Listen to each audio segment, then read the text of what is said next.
MLS M6 class 4 laser দিয়ে একটা পেশেন্টের ট্রিটমেন্ট হচ্ছে, যার হিস্ট্রি হচ্ছে এর টাইপ 2 ডায়াবেটিস।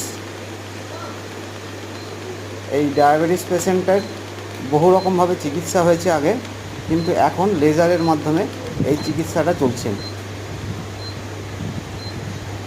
এটা কিরকম হচ্ছে পায়ে দিকে?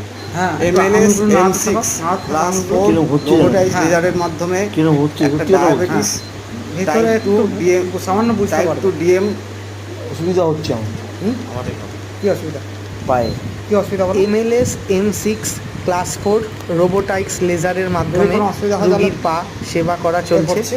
আপনারা যদি এরকম ট্রিটমেন্টের যোগাযোগ করতে না, চান ভয়ের কিছু না। তাহলে আমি হাঁটতে রিলিফ পারবো তো? ফিজিওথেরাপিতে হ্যাঁ, দেখো। অবশ্যই যোগাযোগ করুন। একটা পা রিলিফ করলাম না, যে ফিজিওথেরাপি পায়ে করলাম না সেই কাছড়াপাড়া। পায়ের অবস্থা দেখবে, এই পায়ের অবস্থা দেখবে।